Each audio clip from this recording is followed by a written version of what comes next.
तू ही रे माझा मितवा प्रेक्षकांनो, मालिका जबरदस्त टर्निंग पॉइंट वरती आलेली आहे आणि आता इकडे अंजलीने रंगे हात पकडलेला आहे राजेशला. सगळ्यात महत्त्वाची गोष्ट म्हणजे आता इकडे राजेश लपून छपून आता खूप मोठं कारस्थान करण्याचा प्रयत्न करतोय. पण आता अंजलीची डिलिव्हरी होताच आणि आता डिलिव्हरी झाल्यावरती अंजलीला काही धोका नाही हे ओळखून रियाने जो काही धमाका केलाय आणि आता अंजलीचं बाळ झाल्यानंतर रियाने एक पुरावे आता कुणाचीही पर्वा न करता ज्या वेळेला दाखवले त्याच वेळेला चिडलेल्या अंजलीने खूप मोठा निर्णय घेतलाय, तो म्हणजे राजेशला डिवोर्स देण्याचा. पण त्याआधी तिने काय केलंय, कसं केलंय, मुळातच तिला तिच्यासमोर खरा चेहरा कसा आलाय आणि राजेश अपघाताचं सुद्धा नाटक करत आहे हे सुद्धा तिने कसं ओळखलंय. एकाच झटक्यात सगळं साफ झालेलं आहे. नक्की काय घडलंय पाहू. आता इकडे आपण तर पाहिलेलं आहे की ईश्वरी आणि नम्रता या दोघींना सुद्धा आता डाऊट आहे की हा राजेश नाटक करतोय, पण पुरावा तर काही नाहीये. पण मुद्दामच ईश्वरीने ट्रॅप रचलाय आणि तो जर का जागा असेल तर आपलं म्हणणं ऐकेल हे तिला माहिती आहे. आणि त्यामुळे मग आता ती लगेचच सांगायला लागते नम्रताला, हे बघ काही झालं ना तरी हा जर का नाटक करत असेल तर हा आपल्यापासून वाचू शकत नाहीये आणि याला जर का आता डॉक्टरांची साथ असेल ना तरी सुद्धा आपण ह्याला सोडवायचंच नाहीये. आता हे सगळं राजेश ऐकतोय कारण राजेशचं नाटकच चालू आहे आणि त्यानंतर तो विचार करतोय की डॉक्टरांना देण्यासाठी तरी माझ्याकडे पैसे असले पाहिजेत.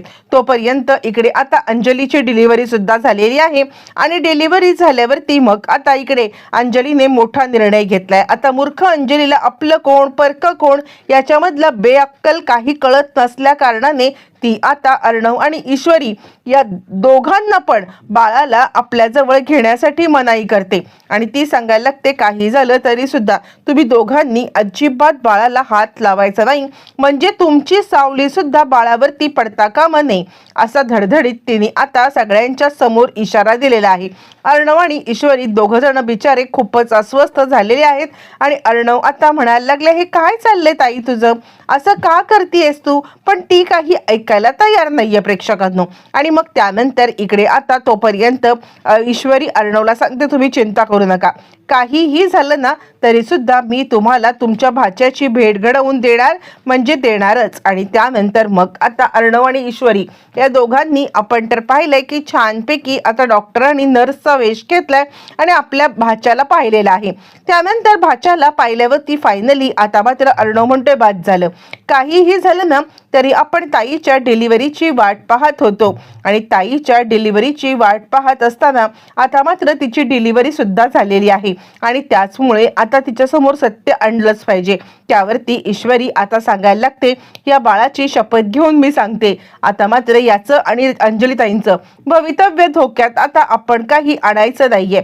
असं म्हटल्यावरती मग आता दोघं जण बाहेर येतात. आता बाहेर आल्यावरती लगेचच रिया आलेली आहे आणि रिया आता सांगत आहे, झाले तुमच्या अंजलीताईंची डिलिव्हरी झाले, आता मला या सगळ्यामध्ये सर्वेशचा बदला घ्यायचा आहे. त्यावरती ईश्वरी म्हणते, एकदम मोकळी आहे तुला, आता काहीही झालं ना तरी सुद्धा तू त्याचा 100% बदला घेऊ शकतेस, म्हणजे आता तुला जे काही करायचंय ते तू कर. मुळातच आता मात्र त्याला एक्सपोज करणं हाच आमचा हेतू आहे. एक गोष्ट लक्षात ठेव, मला सुद्धा डाऊट आहे की हा माणूस नाटक करतोय. त्यावरती रिया सांगते, अजिबात चिंता करू नका, हा जर का सर्वेश नाटक करत असेल ना तर आता ह्याला कसं एक्सपोज करायचं हे आता मला चांगलं माहिती आहे. त्यावरती ईश्वरी म्हणते, ठीक आहे, तू जर का त्याला एक्सपोज करायला या सगळ्यामध्ये आमची मदत करू शकत असलीस तर आता तुला आम्ही न्याय मिळवून देणार आणि तुझे जे काही पैसे आता गेलेले आहेत ना ते सगळे पैसे, तुझे दागिने सगळं तुला परत करणार. मग काय, मग रिया लागते कामाला. तोपर्यंत वल्लरी आता खूपच खुश झालेली आहे. हा राजेश 100% नाटक करतोय ही गोष्ट मात्र आता तिला चांगलीच माहिती आहे. ह्याचं काहीही ह्याला झालेलं नाहीये किंवा हा कोणत्याही बाबतीमध्ये आता आजारी बिजारी काही नाहीये, हे सगळं नाटक आहे. आणि त्यानंतर मग आता रिया इकडे हॉस्पिटलमध्ये त्याच्या रूममध्ये आलेली. आता इकडे तोपर्यंत मामा आलेत. मामा म्हणतात, काय ग ही कोण आहे. त्यावरती मग आता इकडे सांगायला लागते ईश्वरी, मामा अहो ही तीच मुलगी आहे जी आता राजेशला गोव्याला घेऊन म्हणजे राजेशच्या सोबत गोव्याला गेला होता. यावरती मामा म्हणतात, काय चाललंय हे यावरती ईश्वरी सांगायला लागते, मामा अहो ज्या वेळेला राजेश आता इतके दिवस होता ना तो गोव्याला होता, मग आता इकडे रिया मामाला फोटो दाखवते. मामाला तर धक्का बसतो आणि त्यावरती मामा म्हणतात, अच्छा म्हणजे तुम्ही दोघं जण ज्या पुराव्याच्या बद्दल आता बोलत होतात ते हेच आहे का? यावरती ईश्वरी सांगते, मामा फक्त इतकंच नाही आहे तर या सगळ्यामध्ये आता इकडे ही या मुलीची फसवणूक करून तिचे दागिने घेऊन तो आलाय. त्यावरती मग आता रिया सांगते, एक नाटक करायचंय. म्हणजे आता तुम्हाला जर का या सगळ्यामध्ये असं वाटतंय ना की आता आपण म्हणजे त्याला एक्सपोज करायचंय, तर मी त्याच्या केबिनमध्ये म्हणजे त्याच्या ICUच्या रूममध्ये जाते. तिकडे गेल्यावरती मी आता त्यांनी मला पाहिलेलं नाहीये की मी इकडे आलेली आहे हॉस्पिटलमध्ये, त्यामुळे त्याच्यासाठी आता तुम्हाला सगळ्यांना सगळं माहिती असलं तरी मला काहीच माहीत नाही असं आहे. आणि मी तिकडे गेल्यावरती मला आता त्याचा ॲक्सिडेंट झालाय असं समजल्यावरती मी तिकडे जाईन, तो मला बघून घाबरेल आणि मला इथून बाहेर पाठवण्याचा प्रयत्न करेल. आणि त्याच वेळेला तुम्ही आता अंजलीला घेऊन तिकडे पोहोचायचं आहे, कळतंय का? असं म्हटल्यावरती मग मात्र लगेचच आता इकडे सांगायला लागते ती म्हणजे ईश्वरी, ठीक आहे तू जे काही म्हणतेस ना तसंच होईल असं म्हणत ईश्वरी मात्र लगेचच पुढचा प्लॅन करायला लागते. तोपर्यंत मग आता ही रिया त्याच्या रूममध्ये आता मात्र रिया लगेच राजेशच्या रूममध्ये आलेली आहे. राजेशच्या रूममध्ये आल्यावरती ती आता सर्वेश तू इथे कसा काय असं म्हणत आता इकडे नाटक करायला लागलेली आहे. सर्वेश आता चांगलाच घाबरलाय, रिया तू इथे? यावरती ती म्हणते, सर्वेश तू मला फसवलंस, दागिने घेऊन तू आता तिकडून पळून आलास का? यावरती लगेचच मात्र आता सर्वेश सांगायला लागतो, नाही अगं असं काय करतेस तू? खरं सांगायचं तर मी आता दागिने घेऊन पळालो नाही, बघतेस ना गुंडांनी म्हणजे तुझे दागिने घेऊन आता मी आपल्या लग्नासाठीच हे करायला निघालो होतो. तुला सरप्राईज देण्यासाठी मी आता छानपैकी वेडिंग डेस्टिनेशन शोधायला निघालो होतो, पण त्याच वेळेला आता मात्र गुंडांनी माझ्याकडे हल्ला केला. त्या दागिन्यांसाठी मी झटलो ग, तुला माहिती आहे का? ते दागिने आता सेफ राहावे या कारणासाठी मी इतका झटलो आणि ते माझी अवस्था काय झाली बघतेस का तू?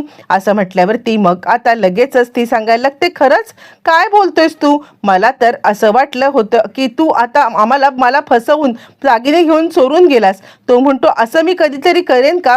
तू एक काम कर, तू इथून निघून जा. त्या गुंडांनी जर का तुला इथे माझ्यासोबत पाहिलं ना तर मात्र आता काहीच खरं नाहीये, ते माझ्यासारखी तुझी अवस्था करतील आणि एक वेळ मी माझी अवस्था सहन करू शकतो, पण तुला जर का कोणी काही टच जरी केलं तरी सुद्धा मला सहन होणार नाहीये.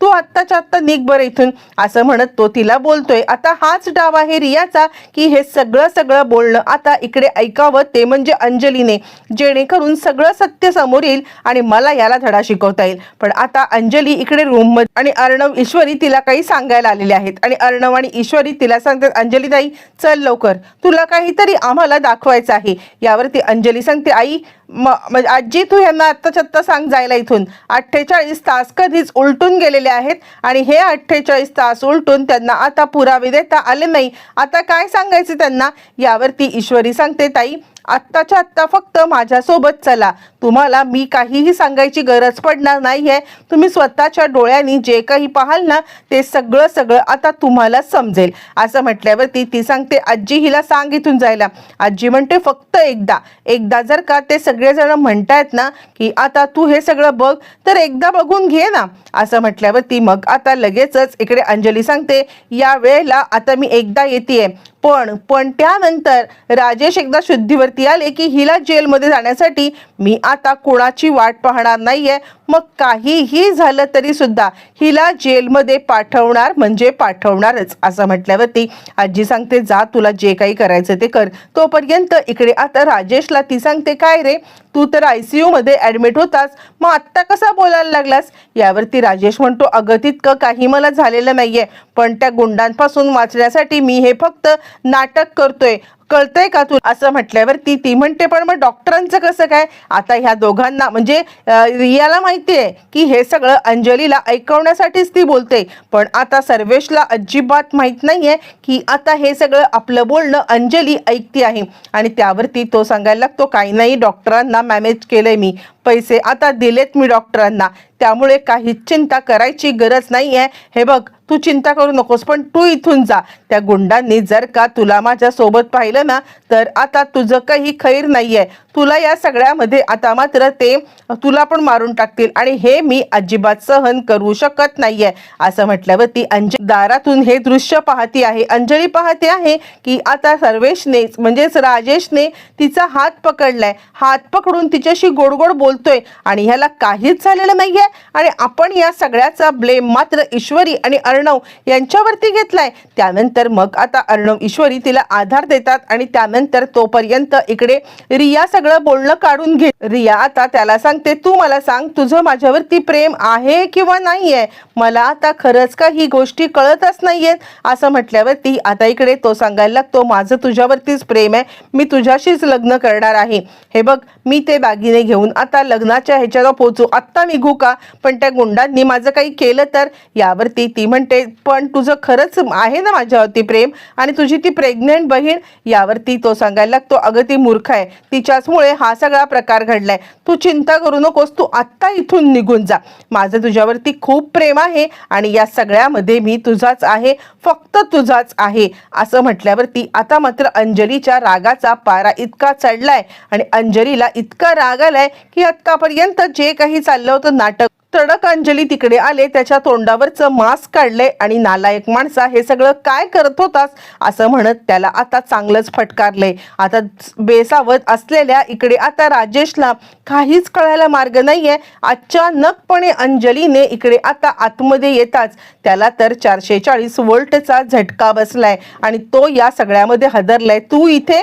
यावरती ती म्हणते, हो मी इथे, आत्ता जर का मी इथे आले नसते ना तर आयुष्यभर मी माझ्या भावाला आणि वहिनीलाच दोष देत बसले असते आणि तुझ्यासारख्या नालायक माणसाचा चेहरा माझ्या समोर आला नसता असं म्हणत चिडलेली अंजलीने आता मात्र त्याच्या थोबाडीत देत, तुझा माझा सगळा संबंध संपलाय असं म्हटल्यावर ती रिया सांगते, मी तेच सांगण्याचा प्रयत्न करते, माझ्यासोबत सर्वेश नावाने हा आता गोव्यामध्ये होता, इतकंच नाहीये तर आता हा इकडे माझ्यासोबत लग्न पण करणार होता. अंजली सांगायला लागते, मी सगळं ऐकलेलं आहे, आता ह्याचं कारस्थान संपलेलं आहे असं म्हणत अंजली समोर आता राजेशचं खरं रूप आलेलं आहे.